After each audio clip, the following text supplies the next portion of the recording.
So sources tell CNN White House officials have prepared an executive order directing Education Secretary Linda McMahon to begin the process of dismantling the Department of Education. Well, this now is Arnie Duncan, former Education Secretary during the Obama administration. Secretary, thank you so much for being with us. Dismantling the Department of Education, what does that even mean, do you think, and who would be most affected? Well, it's hard to tell. And, he had an executive order that he was supposed to sign today on that. He probably saw the polls that two-thirds of Americans are against it, so he backed off. He saw the polls, two-thirds of people against tariffs, so he backed off. And folks like Trump are sort of cowards at heart. And so it's hard to tell what will happen. If they just simply move parts of the Department of Education to other agencies, to Treasury, to HHS, to Labor, whatever, what you just have is a bureaucratic nightmare. And when you walk into a store, they say, you break it, you own it.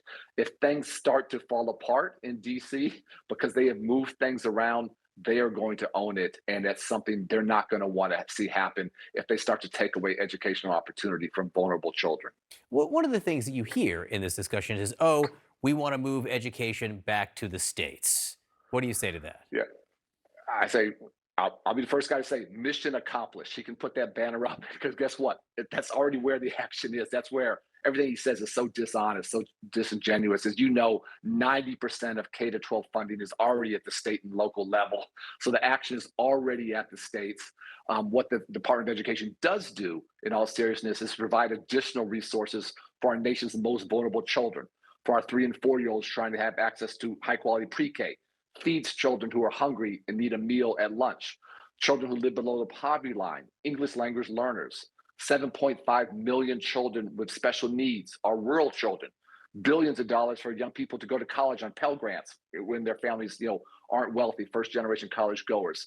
So if he starts to touch resources hurting our most vulnerable young people, where their only chance in life is to get a great public education, go to college, it's going to be a major, major backlash. And he's going to wake up, Mama Bear and Papa Bear at home. You can lie to parents about a lot of things, but if you start taking away opportunities from their children, you better watch out. So I just want to play something again that we played earlier. And this is what the president said in the Oval Office. Listen. I want the cabinet members to keep good people. I don't want to see a big cut where a lot of good people are cut. So we're going to be watching them, and Elon and the group are going to be watching them. And if they can cut, it's better. And if they don't cut, then Elon will do the cutting.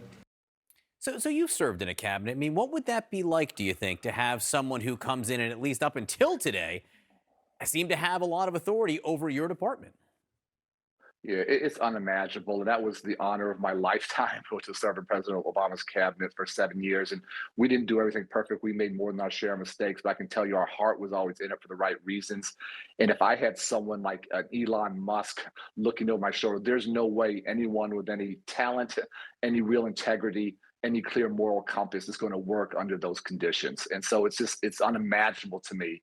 And it's just, you're going to get people leaving. You're going to have very, unskilled people coming into those positions, people who aren't qualified for those jobs, but they're setting up chaos. That's what, Trump is good at one thing, it's chaos. And that's what you saw today. And that's where you have the kind of, Elon Musk looking down, looking over the shoulders of our cabinet administrators, cabinet officials. It's unimaginable to me. All right, Arnie Duncan, former Education Secretary in the Obama administration. We appreciate your time tonight. Thank you so much for being with us. You also sit on the committee that has oversight over the Education Department, which still exists today, though Yes. President Trump has sent some indication that he wants to more or less gut it. What's your reaction to that?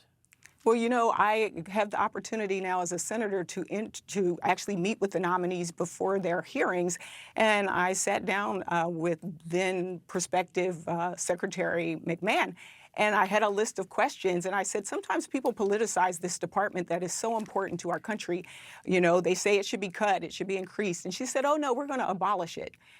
And for me, I thought about the millions of children in our country, whether you are a child, you are the parent of a child with a disability, whether you have a child who is being bullied, or I thought about all of the Pell Grant recipients, the young folks trying to go to college, and the fact that if they are serious about education, then you don't break up the department and put this part in HHS and this part in Department of Justice.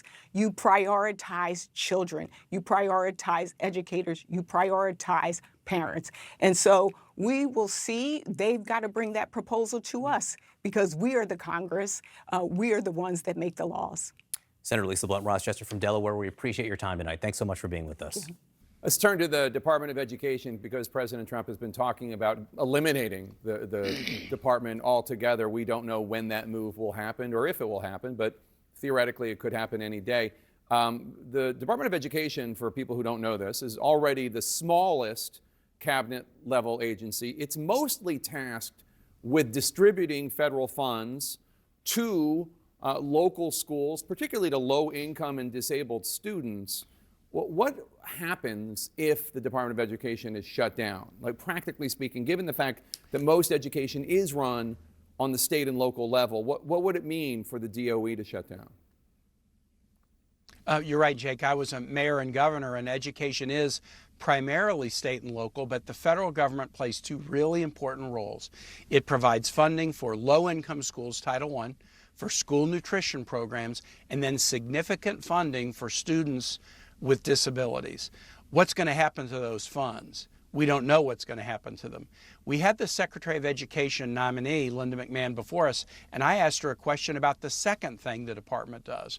Hey, listen, who's going to enforce the federal laws guaranteeing students with disabilities get a high-quality education if you eliminate the department? Even if you send the money to states, if states don't follow the laws to really make sure that kids have the education they deserve, who will enforce it?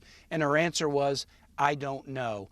That doesn't give me a lot of confidence. And what we're going to need is those K-12 families to stand up. And then, as you know, the Department of Education also administers the Pell Grant program, public service loan forgiveness, and other important funding mechanisms for higher education.